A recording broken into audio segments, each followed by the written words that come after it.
Some zeal. some chocolate chip cookie powered sugar. Hey, everybody. Welcome back to the Crave Show with Chris and JRuss. And we have a very special guest this week, Mel Firth. I can't call you Melanie. Do you want us to call you Melanie? I prefer Melanie only because Mel reminds me of like an old man. Like Mel, what's the actor's name? Like Mel's Diner. Do you remember that old Yeah, show from a something long like time ago? that. That's what, Yeah. or like there was an old comedian, Mel something or other. I can't remember his name, but Torme? yeah. So Mm-hmm. There's not that an old joke you're ready to make right there. Like no, I thought that's you were lobbing that up to yourself and like hoping I said it so you could smack me down. no, that's just what I think of when people say Mel. So I always introduce myself as Melanie, but everybody calls me Mel. So it's one of those things. Like But nobody you calls like me Melanie. Michael. Nobody calls me Michael. Yeah, And I never exactly. introduced myself that way either. All right. So Melanie it Uh, is. yeah, Melanie, we've taken the first minute 17 to figure out whether or not it's Mel or Melanie. So it'll be but I'm gonna fuck that up. Do you remember when Melissa Nelson decided she didn't want to be called Missy anymore? But Yeah. I've been calling her Missy for like 23 years. It's I feel like like you uh expressed to me how much that was a mind fuck for you. it's just it would come out of my mouth. I'd be like, oh right, sorry, Melissa. And I finally don't she's get like, upset about it. Everybody calls me Mel, so it's totally fine. okay. So basically everybody's fucking up and you tolerate it. Yeah, pretty much. Yeah, okay. All right. Is there a dog fight going on in the background? What's happening? Yeah, I'm sorry. Travis ran out to grab groceries, so nobody is like manning them from barking. So I apologize, but No. sort of me running out there, there's not much I can do until That's right. whatever Sometimes you'll hear my dog barking in the background too. That's fine. Yeah. No big Sometimes I deal. don't know what the hell's going on in the background. I just mute myself, but you're the guest and you can't do that. I just stop talking. Okay, cool. Mel, I was trying to think. When did we meet each other? Do you remember that? I don't remember the first time. No, Yeah. it was Oh, probably yeah. at some big way, Big way thing. Yeah. probably. Yeah. Probably you got a really bad impression of me that took years to get over. No, I never had a bad impression of you ever. Oh, really? I never cut you, huh? Well, Excellent. He never axed you. I never had to cut you. Yeah, no, I she's a just good like making flyer. fun of you for being the Grim Reaper. Yeah, and I'll bring it up on air because this has been a thorn in my side for years. Oh no. I Mel, my friend Mel, that I enjoy seeing every time I see her. I walk up, and I don't know what it is about my pants that got nice dad jeans, and I was like, what, what? Like, or you called me Obama jeans or something silly like, and I'm like, what is? I like Obama. What does that even mean? So just for the viewers or listeners, can you clarify what Obama jeans are? Like, can I understand that finally? He was like famous for wearing really frumpy dad jeans, and you one day had really frumpy dad jeans on. So that's what came to my mind. Man, that is Stop. exactly what I thought you were saying, and Yeah. I'm really Stop glad trying I to cleared overthink it, JRuss. yeah, Don't just overthink it. It's just it's cemented just that what it in is. there of the insult that it was. It wasn't an Just super insult. It was straightforward. just, comparison Oh, to you that as is a an great man. insult. Huh. Huh. You can't say frumpy dad jeans and say it's not an insult. That is an insult, Mel. Yes, yes, with intention. Yeah, Um, I deserve all that. right, all Sorry, right, my all bad. right. I don't even know you, and I'm being mean. I'm Yeah. sorry. I Totally apologize. fine. I do it all the time. It's the skydiver in me. Yeah. Okay, Mel, you obviously started jumping before I met you. So let's hear the bio that I warmed you up for. What do you want to tell people? Who is Melanie Firth? I started jumping in 2012 at Cross Keys. I was working in New York at the time, and I had wanted to jump for ever since I was a kid. I was like sub 10 years old, and I remember asking my dad, will you take me skydiving when I turn 18? And he said yes, and then we never ended up doing it. So I ended up going when I was, I think, 26 was the first time. And I was on vacation from work, and it was kind of a staycation where I went down to visit my parents in Philadelphia and then down to the shore. And I went for a skydive with a friend of mine from work, and he had a horrible first jump. Like whoever his tandem instructor was, I think might have been new or something, but I guess they had line twists or some kind of malfunction. And the instructor apparently was like kind of freaking out about it. And once they cleared the malfunction, was like, "Oh my god, like, are you okay?" And my friend's like, yeah, I don't know what's going on." And he like held his hand out and was like, "Can you see how I'm shaking?" And my friend was like, "I'm never doing this again." So that was his first experience. Mine was great. And they offered, like a discount for if you do it in 2 weeks or something. So I went back within 2 weeks to do another one for $150 or whatever it was, and was hooked after that and decided to sign up and get my license. And it took me a couple months of driving down from New York any day off I had to sit at the drop zone, whether it was sunny or raining. I would just sit there hoping that I could jump, and then finally got my license and then moved to California maybe like 9 months after that, and was jumping in Elsinore. And I was in California for a couple years, and then I moved out here in 2015 to Arizona. But that when you got your license, that was at Cross Keys that you got your Yeah, I got license? it at Cross Keys. I think I Okay. got it, I think it was November of that year, and jumped all through the winter when it was snow on the ground, which I will never ever do ever again. Now that I've been out here, I'm like very averse to the cold. Okay, so I know a little background, not much, but what were you doing in New York? I was working as a chef Yeah. A in New chef? York City. Are you serious? Hmm. Oh, that's so Yeah, I awesome. had gone to culinary school after college, No and way. so I worked in New York for I guess about 5 years, and then moved to LA and was working at Fox Studios as a catering and special events manager, and like still it was still the food service side, but I wasn't in the kitchen at that point. Mhm. And then I went back to the kitchen when I moved to Arizona and was working for a restaurant group out here. Do you still cook a lot? Are you doing that right now? No, no, I work now full time with the military, with the Marine Corps. So I Okay. stopped working in the kitchen in 2017 and started skydiving full time. Okay. But do you still enjoy cooking? Yeah, yeah, I do. I cook all the time. Oh, I love to cook.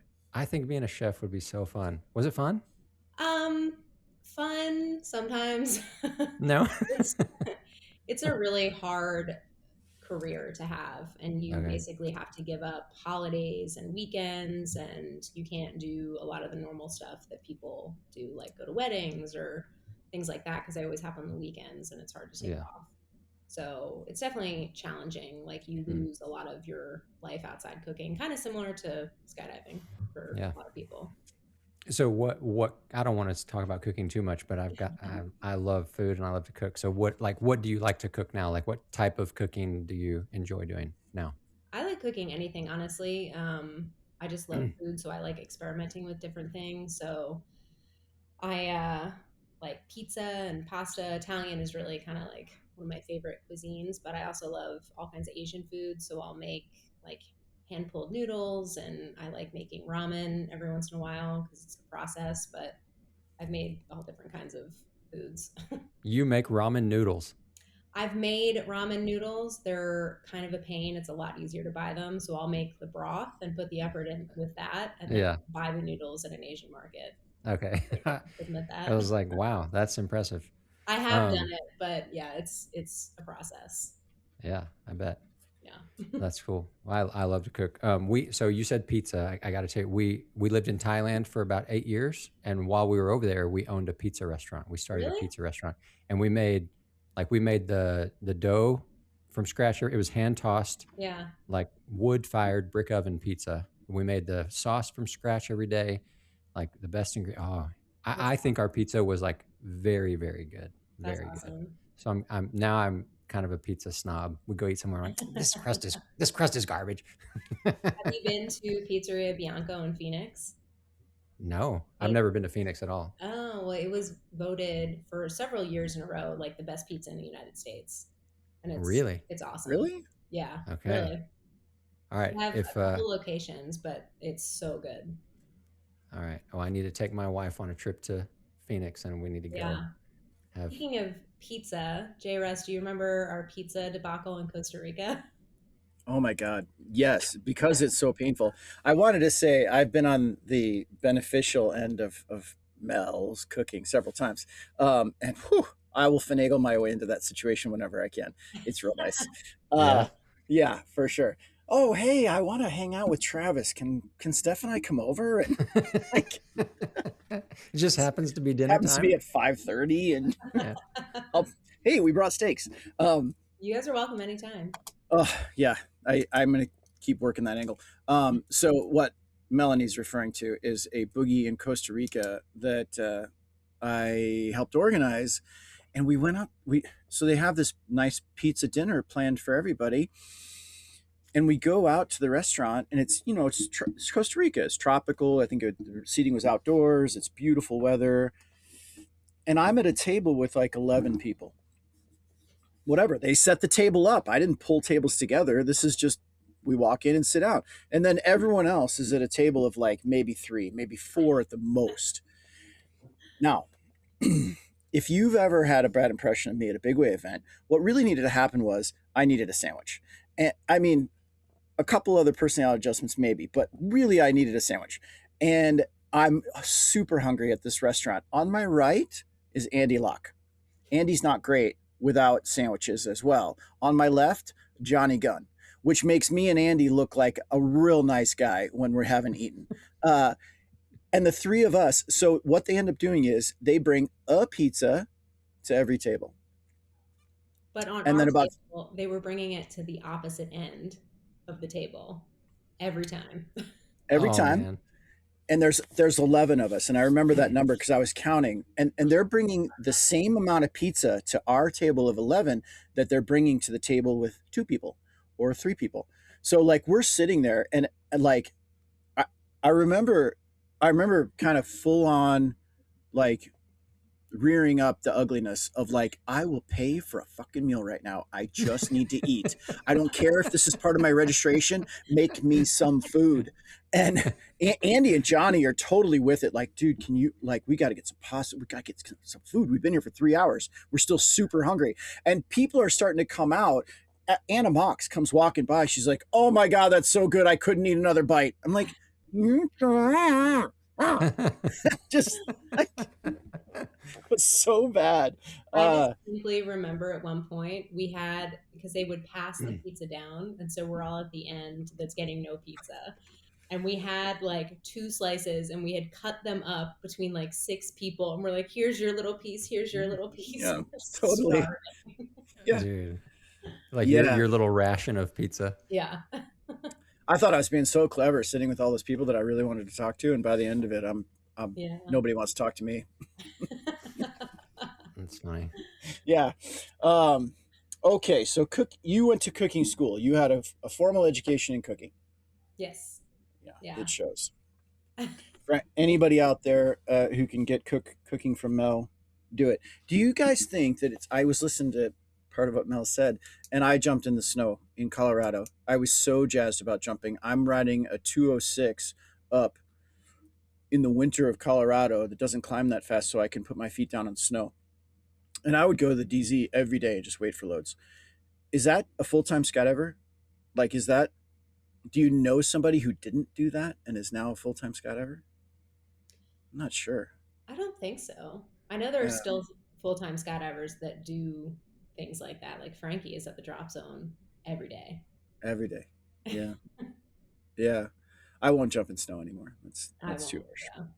I mean, there's some full-time skydivers in Texas that have never done that because Because it's you're in Texas. Texas. Not a thing. Yeah.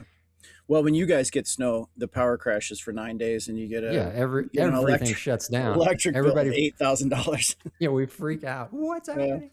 yeah. You would think that like there would have been startup solar companies like everywhere in Texas right after that. Well, Have there you are ever? a bunch, but yeah.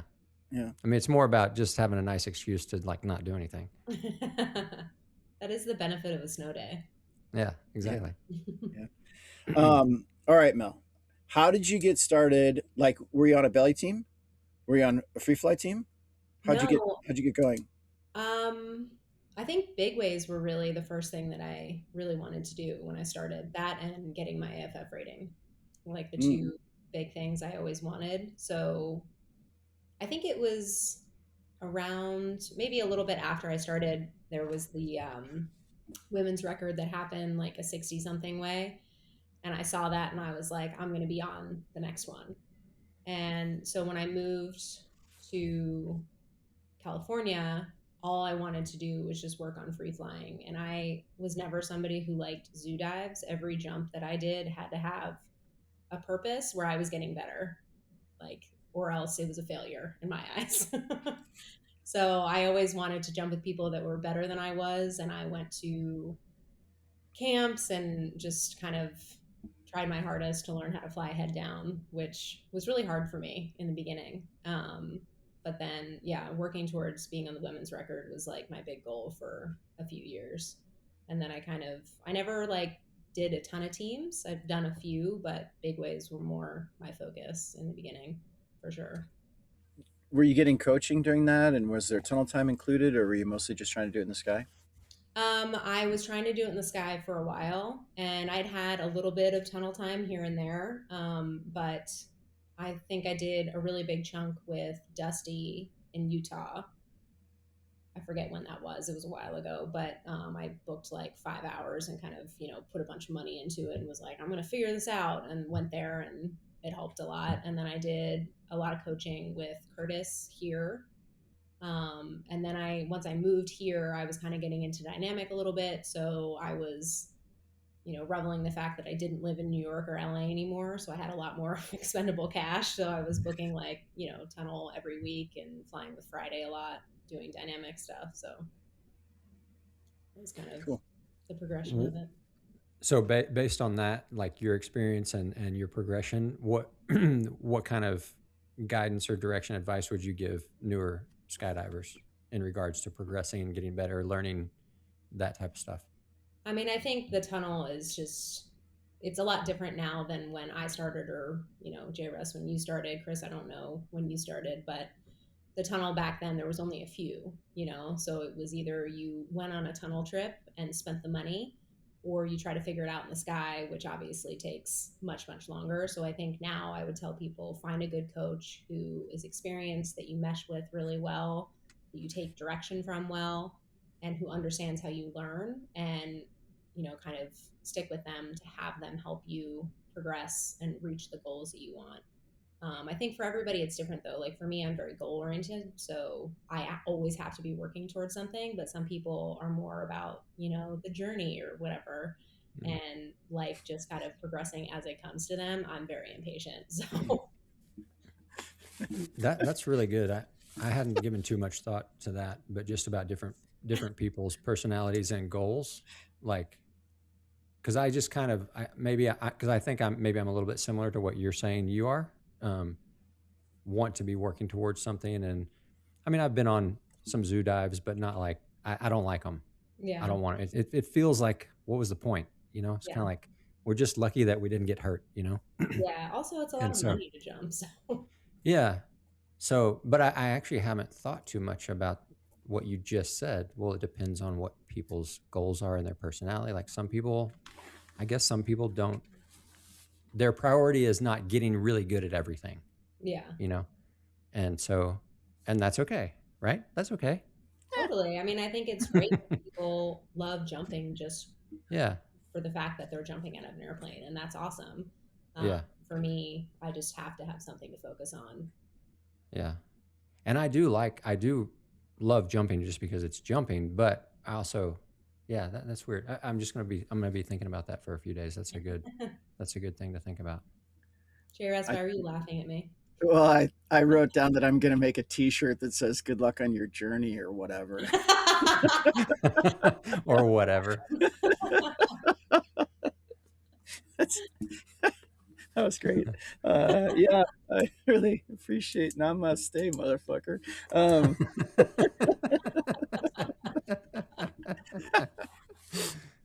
Okay, so moving on my question list, and now I've got a new business idea. Thank you for that. All right, so you got motivated by the record stuff. Can you say like why? You just saw this the 60-way women's record and that was enough to spark you on that path? Yeah, I think so. I just thought it was really awesome that I didn't know that there was things like that in skydiving up to that point, I think. And I just thought it was amazing that they had women's records, and it just seemed like something really cool that I wanted to do. So, yeah, that was just kind of like it lit the spark. Okay, and on the most recent women's record, which I is that 82 or 84? I was there. I should know. I don't remember. I was on it and I don't remember. Yeah, It was you were 88. in you were in the base, right? Yeah, I was in the base. Yep, flying in the base. So, um, the evolution of base flying, in my opinion, has in the past, in the somewhat distant past, has been oh, you can kind of do it, but you can't. Like we can't trust you in these other spots, so let's just put them in the base. And that is not the case anymore. Yeah. I think not on the women's record and not on the world record either. That the base flying was taken considerably more seriously, and I think that was part of the reason why you were put in the base. I actually argued that you should not be in the base when they asked my opinion, not because you're not a good flyer, but because that kind of skill set is needed around the formation as well. And there were other people that I thought could do the base very well, but could not do the other things that I know that you can do. Um, and then the other stuff that I think you're involved in, but I'm not. So, do you remain involved in Project 19 stuff? Is there more coming? Like, do you know the future of that? Not that I know of, honestly. Okay. Um, since the record, I haven't really heard much more about it. I could be wrong, but I really don't know. That would be an Amy question for sure. Okay. And I remember you jumped a flag into nationals maybe a couple of years ago. Is that right? I've jumped a flag into I've done the World Cup here, and then I did the World Championships that Chazzy and Frankie and I competed in. We jumped flags into that as Where well. was that in Eloy? Yeah. Okay. And but that's pretty different than big wave flying. How did you get into jumping flags?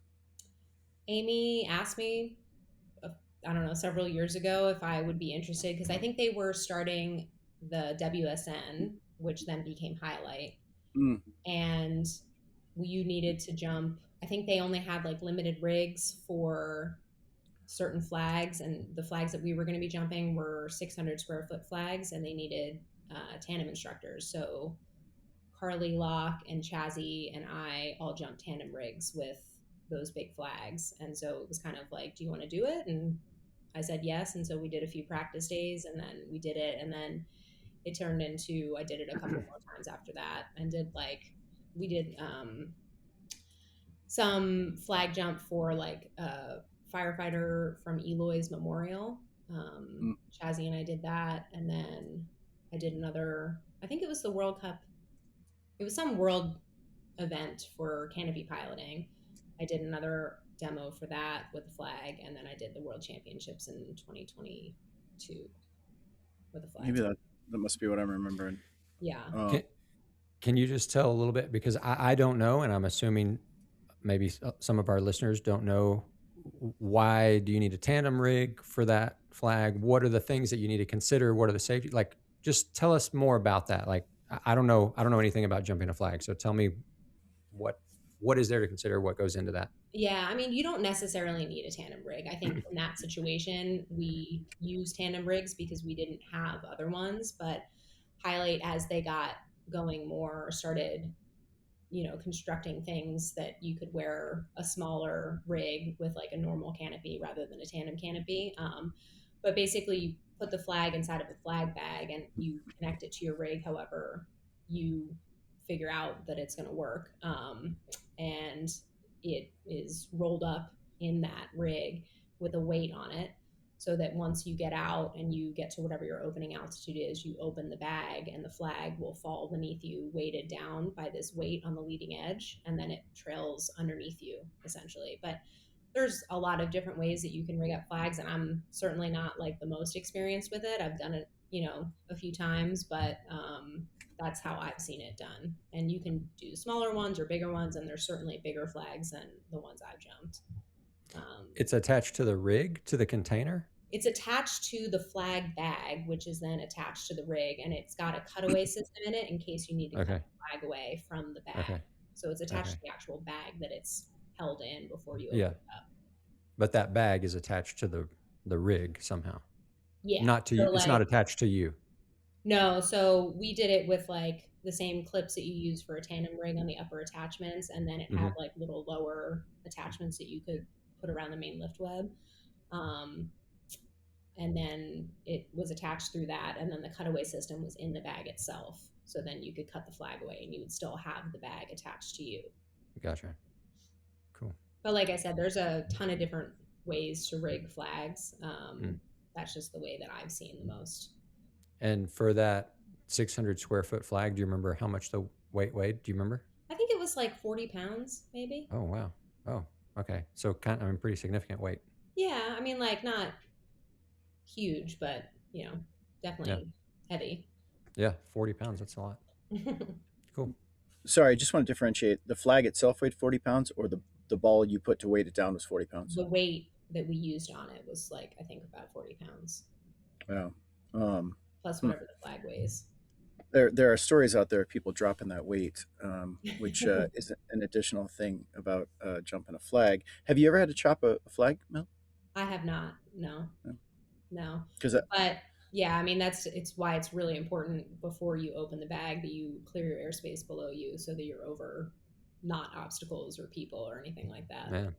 Yeah. yeah. I can't remember who told me just a crazy story about being in a city for a demo into a football game, and they dropped the weight, and like it went into an empty parking lot. Oh, Oh, wow. But that's a big problem. Yeah. Can you just back up and tell us what, because of our listeners will not know, what is WSN and what is Highlight? So WSN is the Women's Skydiving Network, and it was started. I should know this, and I'm totally forgetting her name now, but it was started by a woman who wanted to promote women in skydiving, and then Amy Chmielewski and Sarah Curtis got involved, and then Amy and Melanie Curtis kind of joined together also and created the Highlight women's demo team, which I was not on, but I helped them out with stuff every now and again. And they did demos to promote, women in sport. So I know that they did a bunch with like a women's soccer team, Angel City, and then they did some other demos. But it was essentially just promoting women in skydiving. And so then that was also tied into Project 19. Amy and Mel were really big in Project 19 promoting women, celebrating the 100th anniversary of women getting the right to vote. So it was all just kind of promoting women and, empowering them to do hard things that maybe they were afraid to do. Pretty cool message. Yeah, I thought about tacking on or whatever, but it might not have been, might not have been appropriate to the women's things. Just somebody's journey, your journey or whatever. Yeah, women's stuff or whatever. But no, it's gonna be great. I'm gonna make T-shirts for you. I just, I just found. Oh, this is so great. It's totally an aside. I found a company that'll print hats for like $10 a hat with like nice embroidery, and you can put some words on there. And Oh my I made up gosh. something. It's Chat GPT helped me with the. It was so great. It's so great. Okay, so when you jumped the flag in, I thought you were part of the. I thought you were part of Highlight because you were jumping with them, but you're not. Yeah, no, I was never actually on the team. I just helped them out with things. Okay. Um, I helped them with like some of those demos, and then also like we did a Ukraine thing where we like in support of Ukraine right after the war started. We jumped with Mm. Smoke, and there were several different people involved in that. And then I did a training thing at CSC actually right before I came to Summerfest with some of the women from Highlight, where we were just kind of practicing with the new flag they had gotten and jumping with streamers and smoke and stuff like that. So it's been really cool. Felt really lucky to be a part of that because it was an opportunity I probably wouldn't have gotten otherwise. And they're all badasses, so it was cool to be able to learn from them and get to do all of the stuff that I got to do with them. Cool. Um, I wanted to just say on the idea of flags that I was recently part of that flag jump that happened out in Area 51. Did you hear Oh about that? yeah, yeah. Yeah. So Oh, that that's was, yeah, it was really awesome. So, it's out on social media now, so I can talk about it. But there was a senator involved. It's his first term. He just got elected in Montana, hmm and he was a Navy SEAL, and he had like 200 jumps, and um, he got hooked up with a guy that I've talked about that astronaut program, Chris, Yeah. that the astronauts that we jumped with. So that was Hmm. the crew that was out there. Um, they hooked up with this senator, and then there was a guy. It was my first time meeting him. His name's Jericho, he saw that a few months ago or a month ago in Benghazi. There is a skydive Benghazi now. Remember Benghazi where the CIA guys got killed or something? yeah, And yeah. yeah, so now there's a skydiving center there, and they decided to jump a very big flag. And I had thought it was the world record flag, a Middle Eastern looking flag like the black and red and green. And so this guy Jericho was like, no, no, no, no, we're putting the U.S. back on the map here with a flag, and like bumped up the size. And so anyway, I got the Senator recurrent, and then they went and jumped, and the 40-pound weight that Mel was talking about on the bottom of this flag that was like 3,500 square feet were four large men acting as the weight. Um, Curtis and Jericho and I think no, Constantine didn't jump. Anyway, big guys, Rook. Um, and it was a pretty cool project. Like I have a video somewhere, but it's all over social media now, so I don't have to repeat everything. But did you know though that Germany jumped something just under 70,000 square feet? No. That's the actual world record. Oh my God. The flag that we just jumped was almost 200 pounds. Wow. And scale that up, like it's a huge thing to jump a flag that big. So yeah, Chris, that's the same face all of us were making, like, okay, how do we I'm beat trying to that even record? figure Like, out like how's that even what? yeah. What are the dimensions? And if How I many showed you, people do you have to have holding on to that flag? no idea. How you know this is true, JRuss? Yeah, yeah, yeah. It was part of I'm because looking it up. there was a thread about, like, what can we do to go bigger, basically, and Curtis brought up, like, well, the Germans jumped this 69,900 square foot flag. It's going to be tough. We need like a warehouse to fabricate it and fold it. And unless we get the right material, it's going to weigh like 2,000 pounds. We're going to, like, tons of logistic problems about actually jumping it. But How did you guys fold up your flag and then release it? uh, well, they had I think it was Jericho, but I mean, you know how creative Curtis is. Like, there was a contraption underneath that was kind of like almost like you remember the kids' toy, a Jacob's ladder, where it kind of click, click, click, click, click. It was like that, except it was made out of aluminum, and it was folded together in four pieces, and then you unfolded and unfolded, and it kind of spread the flag out. But they kind of had to fly it open, like, get everybody's hanging on everybody had a bar underneath the aluminum structure, and then as they came off the plane, it had to be decent flyers, because like Rook and I think Curtis had to like fly their end out to like lock in the brace underneath. It was Yeah, I mean, it was a cool build, and then when they landed, we just rolled it up so it wasn't on the ground. Oh wow. But it wasn't like we refolded it into the jumping configuration. um, Were but I you mean, it flying it? no, no, no, no. I just did the jumps with the Senator, and then I Oh, kind of okay. did ground help for the flag jump. Um, I mean, there were probably 20 of us trying to roll that flag up.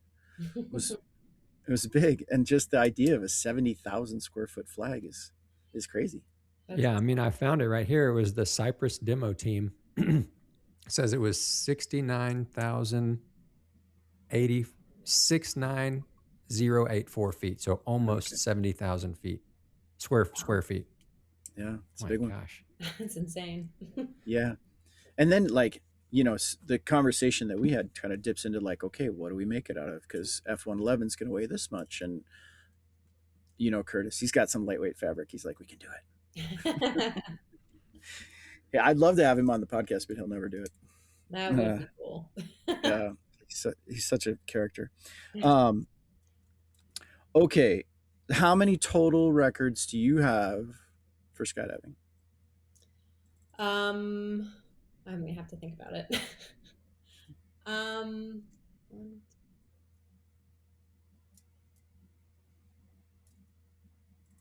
5, 6, Yeah, maybe. I think I'm really bad at logging stuff. I have to be honest. it's okay. The only thing I know for sure is the number of world meets that I've won. I'm good on that one, but Yeah, there otherwise, you go. I don't know. Um, I don't are know. I feel they? like I've been at a lot of big ways, but I had this joke that I had a world record in cuts because I got pie crust cut quite a few times. Did I do any of I them? on several of them was on like the outer ring, and then when they have to downsize it, I got those cuts, but it was still cool and a good experience. And I was on the first 200 way attempts that didn't happen, but yeah, And you probably got pie crusted on one of those.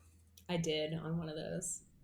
God, man, Melanie, I was in like I had to deliver that news, and I'm sure you remember, but like I had to stop talking.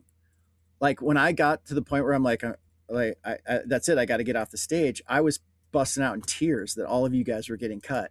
That Yeah. sucked. That was one of the worst moments of my skydiving career. It sucked. Yeah, was that the first time that we did 200, and it was like the last jump, and then they cut like Yeah, 30 people or something? 32, 33. Yeah. Yeah. Yeah, there was one guy in that group that I didn't really like, and then like 32 other people that I thought were awesome. It sucked.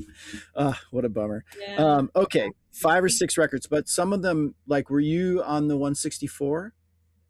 I wasn't. No. Mm-mm. No, I wasn't on it. No, I wasn't. 138. No, no. That was No. 138 was before my time, I think.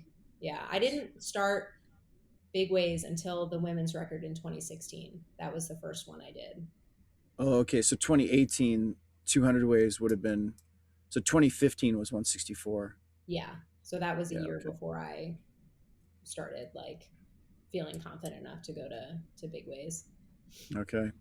Well, in 2018, we had man. We were super close. We should We have were gotten it. so close. So close. And then 2022, we were not close at all. But that wasn't you. Um, I was there for that yeah. one. God. Yeah. I block it out. Yeah. Okay, so you are in this kind of the same boat as me, that we spend a lot of time working with guys in the military, and a lot of times we can't always say what we do for work. So with that being said, how's work for you? What do you do? It's good. Yeah. So I work for a company called CRC that um, works the Marine Corps basic course. And so I kind of have like I don't know, dream position in skydiving, and in that I get to jump all the time and I get benefits. So that's pretty nice. And by benefits, I mean, like healthcare, things like that, that Yeah, skydivers don't usually get. I don't, I, Um, I don't get. yeah. Yeah, So it's pretty nice to have that. yeah, But it's a great setup because it's 6 miles door to door from my house to work because it's at Sawtooth, which is Skydive Arizona owns that property and that airfield, and we operate out of their facilities. But yeah, it's awesome. I get to jump with Marines, and we sometimes get other people in there as well, but it's mostly Marines, and we're teaching them how to skydive, and it's pretty awesome. I So mean, are you basically taking them from never jumping to essentially a licensed, I mean, a knowledgeable skydiver? Is that what you're doing for some of your yeah, work? yeah. I mean, it's similar to what JRuss does when he works with the military on a basic course. Is we take them from nothing to being able Okay. to use So it's that. an AFF of sorts. I mean, obviously, I mean, I'm sure you guys modify it, but pretty much that's what you're doing. Yeah, essentially. I mean, there's some additional things that we do Sure. that Yeah. civilians don't, but Yeah. I was talking to a guy the other day, and he told me his first jump ever was military, and it was a night jump solo. Like, Okay. I mean, not solo. Like nobody holding on. Like there was people with him, but his very first jump ever was a night jump, and nobody holding on to him. Mm, And Hmm. I was like, "Are you?" mm. I mean, he said he. I asked him. I couldn't believe it, and he was like, "No, that I'm telling you, that's what we did." I was like, "What in the world? I can't believe it." I don't know if it's true or not. It sounds crazy. Can you imagine I that mean, being your very first jump ever? I'd want to talk with that guy. Yeah. Yeah. You don't think it's true? I don't know the guy. I don't want to say anything out of turn, but I mean, I Doesn't think sound that right. no, it doesn't sound right. I mean, Okay. the military moves people along really quickly, and they expect a lot out of their people. But they're still experienced skydivers, and um, the sort of the decision makers are still people that have They some know it. sensibility. Yeah. And Okay. putting out a student at night for their first jump just doesn't make sense to me. But and I Okay. I don't know how it could make sense to really I mean, young it sounds crazy. I was like, what? I mean, there are times in the military where somebody who doesn't jump is making decisions for those people, and generally those decisions are pretty poor. But in the case of a like a no jump person, there's I can't imagine a scenario where a no jump person goes, "Oh yeah, let's start skydiving at night with people who've never jumped before." Like Maybe it that was just doesn't make like sense to me. pre-dawn, so it felt dark. Maybe. I mean, Maybe that could be like definitely some days start very early, so that could be. But I wouldn't think like a full an night actual jump. night jump. Yeah. Yeah, I mean, yeah. So do you Uh, enjoy what you get to do, Melanie? I Your do. work is I it find pretty fun? it to be super rewarding. I think that it's hard on your body for sure. Jumping as much as we do and doing the types of jumps that we're doing, but it's I don't know. I feel like it has a purpose where you're preparing people to do something greater Mm, than what we all are. And that is really valuable to me. Um, and I just really like interacting with those guys. And they have a goal, which obviously I'm very big into goals. So it's easy for me to like relate to that mindset, I guess. mm. I have a very limited experience working with those guys, but a little bit in the tunnel, and I really enjoy coaching them in the tunnel because for one, they're just tough as nails. You don't have to worry about them, but they follow instructions. They do exactly what you tell them to do. I'm like, you guys are awesome. You actually did what I said. Is that your experience? I mean, for the most part, they're human still, so there's some repetition involved sometimes, depending on the person and how they learn. But I think it's also interesting to figure out with any student how you can kind of reach them on their level and Mm, figure out how they learn. And it's kind mm, of like every student brings something new to the table. And I find for me, what I really like about it is that it challenges me to be better every single time. So the job within itself is constantly, I'm trying to get better with every student that I jump and every person I interact with, trying to be a better instructor. And so for me, it keeps me, going in it and it doesn't get boring at all. mm. Yeah, that's cool. It's a challenge. Yeah. I think, Chris, do you have your AFF rating? No, No. I think you'd like it as well. Like, I I think mean, so. I haven't done tandems in any amount, so I can't really talk about that. But I have watched a lot of them and done video for them, um, and it just looks like, well, we're out of the plane. Here's the drogue. Cool. We're going to deploy. Man, AFF is not like that. Like, I mean, in number one, you're interacting with the person quite a bit, but number two, when you get out of the plane, like everybody has the ability to get complacent because your student is really good, but especially in the first couple jumps or maybe when they start putting on equipment, man, like you're a pit bull out the door, like I don't know what's going to happen here, and like a lot of things can happen, and they're, in my experience at least, they're very good athletes for the most part. But a lot of times in the civilian world, very good athlete can also be like, oh, you didn't have to focus that much in school because you were a really good athlete and you can throw a ball into a round hoop. And so, well, whatever, you're going to get whatever grades you get and you're going to go to school and you're going to make a ton of money. these guys are not dummies because they're athletes. Like most of them are really sharp, but still, you do get students who throw you for a loop every once in a while, and that I love that part of like I don't know at all what's going to happen when I leave the plane right here, and if I'm not a good flyer, I'm not a good instructor, then I better be right now. Yeah. I got to get there. Yeah, which I really enjoy about AFF. Yeah, you definitely can never let them, you can never be off your game, I think. Yeah. I mean, you can be, but you shouldn't be off your game. Okay, so the last thing on my list of questions, which I guess is going okay, we're three-quarters of the way through. We'll have to ad lib a little bit. You well, I noticed something that is not my last question, but you had a blossoming, swooping career. Is it still going? I haven't been focusing on it lately, mostly Give just us a because. rundown.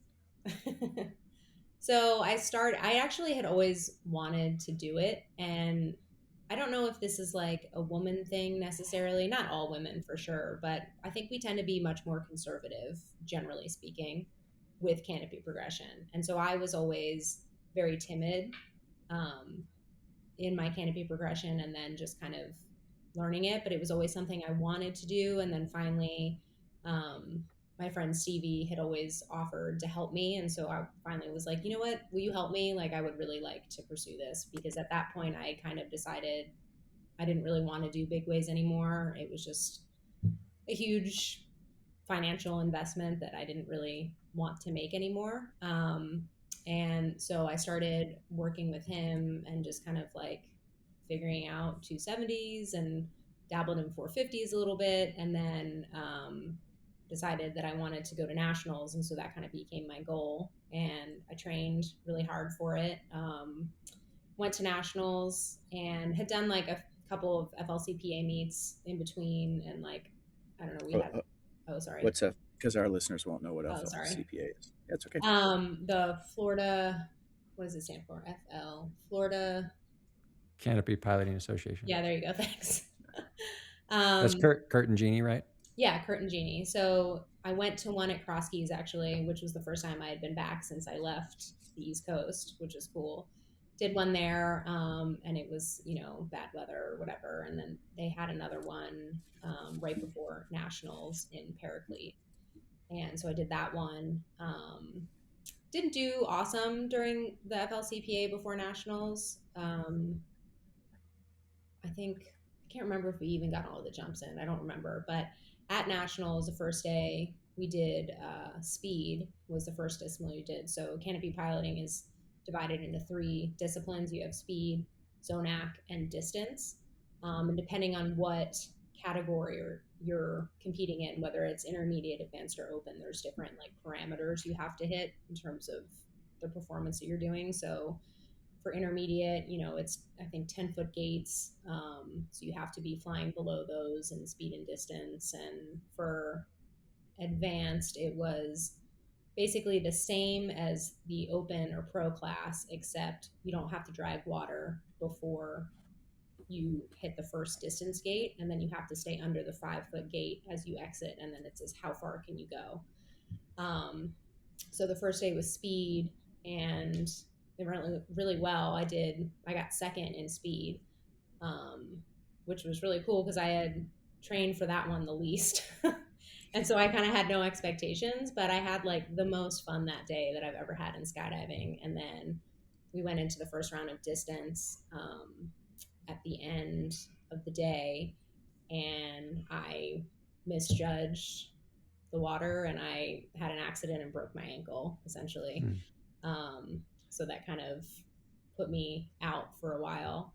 And I think it was like maybe 4 months until I was back jumping again, but it required surgery and hardware and all that stuff. So since then, I haven't been going out. I think I went to the pond once since then. But it's kind of one of those things where I need to get back on the horse because the longer I go without doing it, the more afraid I get of it. So it's definitely something I want to get back to. I just don't know exactly when that's going to happen. Um, while you were talking, it reminded me that JP is injured, Yeah. and um, that's Justin Price. For anybody who doesn't know, when I say JP is injured, he was injured on the speed course, if I'm correct. And are you aware of, um, like, are there changes coming to the way that's set up? Because I feel like his, did he catch a buoy? He caught gate three, I believe, which was set Yeah, up as a breakaway, meaning that like if you hit it, the idea is that it's not anchored to the bottom of the pond; it should break away. yeah. Um, but when you're going 9 miles an hour, you hit anything, it's going to cause an issue. So I'm not sure what changes they're making. I know that there's been conversation about it, but there are people much more involved in the swooping world than I am that would have a better answer for that. Yeah, I actually just wrote down to contact JP to get him on the podcast Yeah, because there I'm you sure go. he's got plenty of free time at the Yeah, there moment. you go. Um, uh, So what? Maybe y'all may not know this, but it's weird to me that speed and distance are separated because I would think they would go hand in hand. I would think if you have the top speed, you would get the furthest distance, but why not? Why is that um, not the case? Mel, you This take it. okay. The speed course is actually a carve. So Okay. you enter it and you have to carve around the third buoy and then Okay. exit. So you have five gates that are set up and you have to stay below the gates. So they have sensors set up and part of your body has to break those sensors. So you Okay. have to be low enough over the water, make that carve and exit and go as fast between gate one and gate five as possible. Okay. So So it's just distance is they're just, just timing as long as you go through the gates, they're just timing entrance to exit. That's the speed, but you entrance have to to exit. stay below them throughout. Okay. Do Yeah. you know why? What's the reasoning behind it being a carve? Why? Do you know? I don't know the reason. I mean, that's just, do you know the Huh. reason, JRuss? No, that's a good question. I don't. I Yeah. mean, it's always been a carve. The modifications that I know of that have happened over the years is that the original concept of a carve, there was basically a straight line through it if you did it right, and so they've changed it now that you cannot go straight through the course. But um, JP or Justin Price's accident has been not common, but hitting that third buoy is has happened to a couple of high level swoopers in the past. That Nick Batch immediately comes to mind. Similar, I believe, similar speed run, same buoy, and his his fly sight, I believe, registered 93 at the highest point of his rollout. Man. And like Mel said, I mean, what doesn't matter what you hit at 90 miles an hour. Like Justin flew it like a boss. If you look at the video, he did everything he could to save it. He's going really fast. Yeah. Yeah, and And then just I think it's interesting for our listeners the speed the distance. So is it just straight?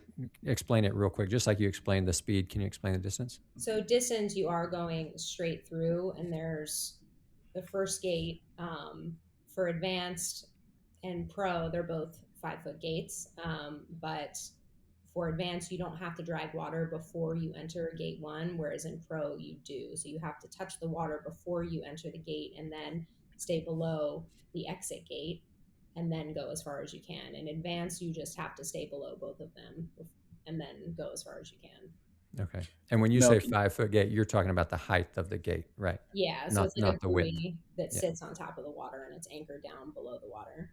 Okay. Is there actually a laser that you have to break or something? No, I don't yeah, know if they use a sensor for those. I think it's by the judges seeing whether or not you've Mm. gotten below it. Just a visual I think the confirmation. sensors are only for speed, I'm pretty sure. speed. Mm. Yeah. Gotcha. And can you explain the intent of touch and water, Mel? The intent of it, Yeah, you mean like for Zonac or for distance specifically? for distance specific. The Did you intent remember what? of doing it before, I think, is just to show that you can do it before, but I'm not sure what you mean by the intent of it. I I thought because that Makes it wasn't a more thing. challenging to do it before. Yeah. Well, when because I competed before you even started skydiving, but at that point, I believe they put the touching water in as a safety measure to try and get people to stop attacking the gate so aggressively during distance, and that if they touch the water, then it mellowed out their. I mean, in spite of there still being world records and they're still being broken with sort of better canopies and better flying, I believe that was the intent. So I didn't know if I remembered that correctly or not. That would be interesting considering that in the lesser category, you don't have to touch water. Yeah, but well, I don't know. I mean, maybe that's getting deeper into the weeds than I should talk about because I haven't done it in so long. But That would be a great question for Travis. yeah, So yeah, yeah. are you saying if you misjudged, if you attacked too hard and you misjudge, you're going to hit water instead of ground? Well, no, I mean, hitting water instead of ground is ideal if you're going to hit anything. Water is going to be your. I mean, it's at a certain speed, water is pretty freaking hard, but when people are attacking gates like that, having water there is a really life saving thing. And you know, I mean, definitely in my career, I hit the water hard enough that I mean, if I had hit the ground, I would have died, Yeah. for sure. And so, um, that part's good. I'm just saying that people were attacking at a really steep angle at the gates to try and push the distance as hard as they could. Um, and that was resulting in uh, some smacks into the water. And when you like 90 miles an hour, water starts getting pretty tough to hit. And then there's also if you misjudge and you're off on an angle, like the pond is only so big, and so if you attack the gates that aggressively and you go off kilter, well, the ground is right after that on your second hit. So, or some of the constructions of ponds, the liner is over concrete, and Yeah. it's not like there's not it's concrete. So anyway, that was my understanding of the intent behind dragging a little bit of water, was to try and mellow that initial moment out as they attack the gates. Hmm. But I haven't swooped in a long time as a competitor, so I don't know if I'm remembering that right or not. Hmm. uh, yeah. Interesting. Okay, so I have a couple more questions. We normally go about an hour, but it's not a strict rule. Okay, so because you didn't go to the last record, did you have FOMO when we got it? No, I was really happy that you guys got it. Yeah. Okay. Yeah, I was. Like, I didn't really have, I mean, it would have definitely been cool to be on that one after trying, for so long to be on a really big Yeah. one. But no, I didn't really have FOMO. I was kind of really happy that you guys got it. And it seemed like the way that it worked this time worked really well. And so I was really happy for all of my friends that went, that it was a really good experience for them. Yeah. I think the biggest, I mean, the change in formation structure was obviously a big part of the success, but just the success of the event in my mind is sort of the vibes that were there, and I hope that was reported from people on the way back. But it would have I been nice to mean, have you. that was what I heard from everybody, was that, it was good vibes.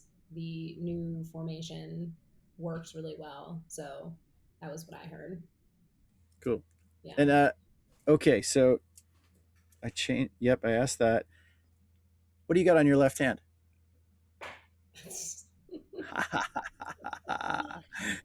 You haven't Is seen that it is yet. that I don't new? think so, but I heard. So let's hear Yeah. it. It is new. Yeah. We got engaged, Travis and I, in October, right? Like 2 days before my 40th birthday. We were in Mexico with some friends. And so he proposed to me on the beach there. So it was really nice. Congratulations. Thank That's you. awesome. Yeah. Very cool. Have you guys chosen a date? We have not. I I don't know. I'm kind of like wedding planned out because my first wedding to Dave was like, he proposed before COVID, and then we were going to get married in 2020, and obviously that didn't happen. So I ended up planning that wedding like 3 times. And yeah, now I'm kind of just thinking us eloping sounds really nice, but my mom would Two, also kill me if she wasn't there. So we haven't quite decided what we want to do yet. the logistics of a single guest, like let's go get married on the beach in Mexico where nobody's around, and your mom, that's manageable. I Hey, you, believe in you you. can yeah, you can still elope and invite a few people. You Yeah, you for can you can do sure. both. You could For totally do sure. that. I don't know. I kind of like the idea of it just being the two of us, honestly. But Yeah. we'll see. We I can haven't understand figured that. it out I yet. can totally understand that. Cool. And Yeah. Well, Chris, you might not know her fiance, but that's Travis Mills, who we're gonna also have on the podcast at some point. awesome. And yeah, Okay, that'll be cool. nice. Yeah. Well, Pretty I mean, talented guy. if you have more questions, but I have something that I want to I'm fresh out. ask Melanie about. Just because you've mentioned coaching a few different times in our conversation, and um, I like to ask people a lot, or I like to ask a lot of people about coaching. Like, so any of these questions that you want to answer, what makes a good coach? And you mentioned a few things earlier when you were talking about what makes a good coach. How do I be a good coach? Or if I'm looking for a good coach, what does that even mean? Um, any of that, just that, because there's that whole conversation, that whole topic is just really interesting to me. Um, I think it's really fun to coach, and I try Yeah. really hard to learn and to be better and grow in that skill. But I like hearing from other people because I realize there's so much to learn about that, like how to help people get better. Yeah. I think what makes a good coach is somebody who is adaptable and, doesn't have just one set plan of how they want to teach somebody in their mind that they cannot deviate from, because every student is different. So you have to be adaptable to what the student needs in that moment in terms of instruction or explanation. And I think good coaches also learn from other coaches. Like, I know for myself, I love listening to other people debrief students, because there's a million different ways to say something, and one way of saying something may be better for one person in particular than somebody else. So kind of having in your toolbox different ways of explaining how to do the same thing is really useful, at least for me. So I think having the mindset of wanting to learn, wanting to grow is really valuable for a coach as well, because you can always get better in whatever you yourself are doing. And so if you already think that you've hit the peak and you're never going to get any better, or you can't get any better, I think that's limiting in a really big way. So I think it's important as a coach to also still be a student in a way. How would you define a coach or coaching? How would I define it? Yeah, what would you say?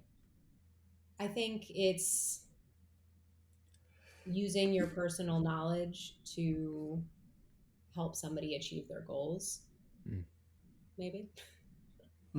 That's pretty good. I like it. I Yeah. like that. Using your personal knowledge to help someone achieve their goals. That's good. I like it. Cool. Next time you guys have to give me like a list of so I can study before. No way. I think you did pretty awesome. You don't need to study. Huh?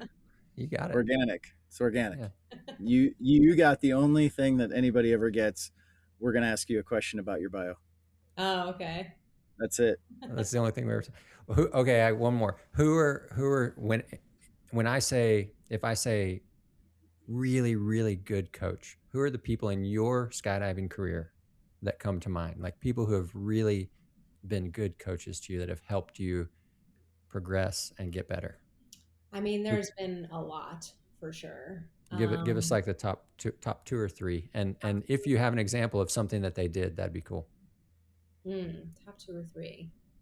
You said a couple earlier in the show that were pretty good coaches. I mean, Amy's amazing for sure. Amy Malecki. Chmielewski. Yeah, she is really good at inspiring people. She has a great way of explaining things to me. Like, I love the way she explains things. She relates to people really well, and she's just a really cool, badass person. So she's fun to be around. Who else? Let me see. Man, I'm on the spot now. I can't think of anybody. JRuss is a great coach, actually. Have I coached you at anything? I mean, you've been, organizing big ways and stuff, and I've heard you debriefing people. So I've heard how you talk to students, and I always really liked it. So I'm seriously not blowing smoke up your ass. Okay. Okay. Like, if somebody asked me, who can I get VFS coaching from? Not only would I say you because of your resume, but also because I think you're a good coach. Okay. Hey, I believe you. I know that I talk a lot of shit to you, but it's just because I'm trying to A lot. be humble.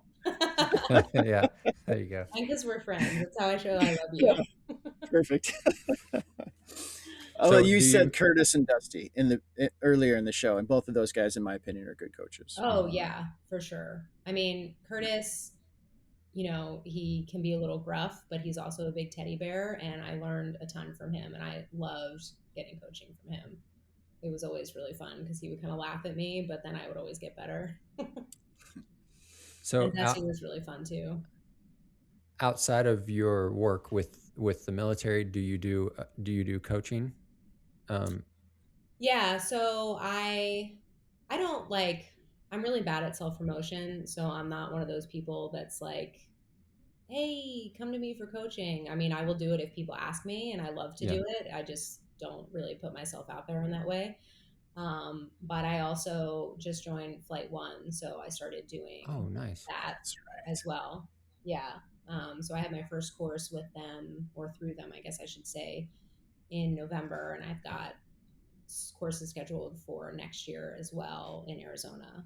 So Nice. that's been really fun so far. Yeah, that's cool. That's really neat.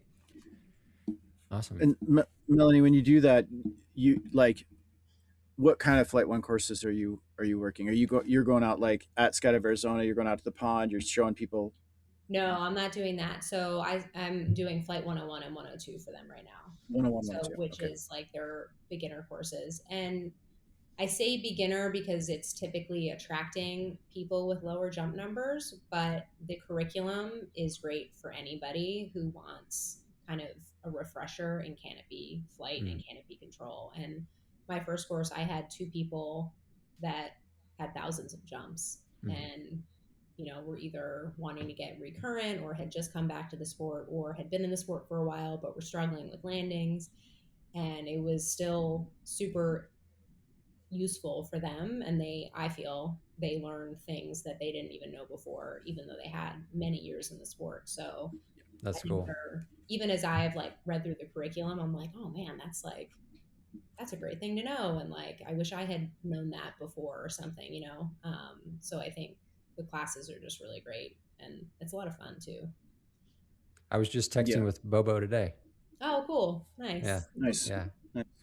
I think for Well, the people out there who don't regularly take canopy courses or don't think it's for them, the words she just said were people with thousands of jumps got a lot out of 101 and 102, and I would totally agree with that. Like, Yeah. uh, go get canopy coaching.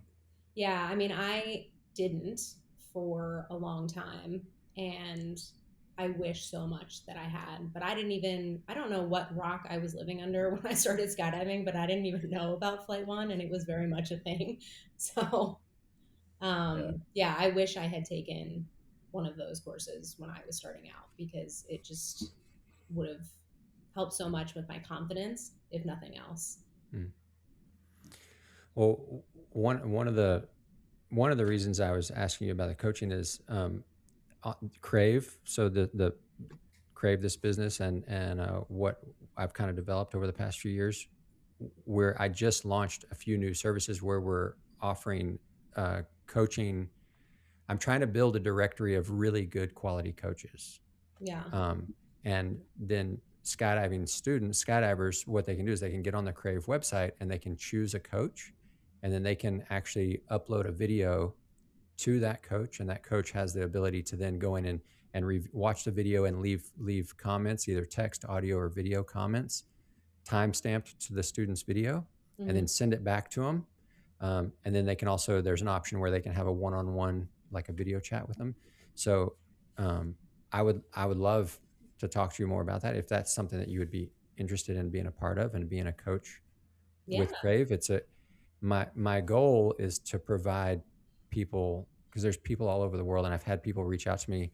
I had a girl from Russia email me saying, "Hey, I'm at a small drop zone. I've got a tunnel, but it's a small tunnel. I mean, there's not very good coaches. Like, we don't have access. She doesn't have access to good coaching." And she was like, "Hey, can I send you guys a video and y'all give me some feedback?"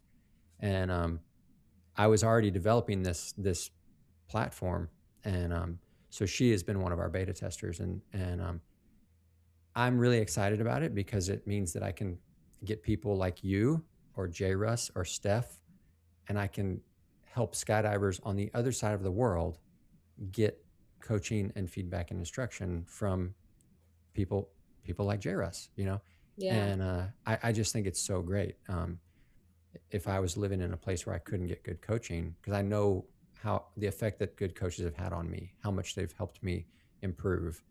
And I'm so thankful for that. I want to make that available. So anyway, that was a long way around, but I'm trying to build out a really good group of good quality coaches. So if you would be interested, I would love for you to do that. I think it'd be really cool. Yeah, that would And be we can amazing. talk about it some more. I think that sounds like such an incredible opportunity for people, and it makes me think about how much the sport has changed, from like hardly any tunnels to now like coaching via the internet. I don't know, it's just crazy to me. I kind of have Yeah. this, like, wow, I'm old feeling for a second. I turned 40, JRuss, so now I can't make fun of you for being old anymore. We will never be in the same decade, Melanie. It doesn't matter. You could carry that joke forward with everyone else. Like, I'm gonna be put in the ground someday, and there's gonna be 20 people going, "I told you you were old." Just as long as you update your gene situation a little bit. I wear good jeans. Good job. I don't know though, the frumpy thing. I got to work on that. I was wearing like cool pants that day or something. Like Obviously, you were not. no, the brand Cool, KUHL.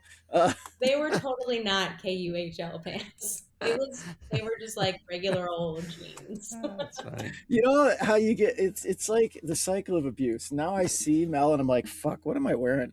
Like, You're gonna be Is this so all right? self-conscious every time. But I feel like I made up for it with really hyping you, Oh, really? I was gonna say you made up for it with that last dinner. Oh, it was so good. Well, that Whew. too. Yeah. But I'll hey, take that one. JRuss, you're a great coach and people really respect you. See, this is now we're on Saturday Night Live. Now, Gosh now darn she's it. blowing smoke. People like me. Yeah. Good enough. I'm smart enough, and doggone Yeah. it. Or whatever. I'm getting that t-shirt made, and Chris, I wore the Chicken Hawk shirt. I know. Chris had I a saw couple that. t-shirts made for me. And yeah, that's probably on Amazon as well. And I can put whatever words on it I want. And I can make 2 of them and get one for you and one for Travis.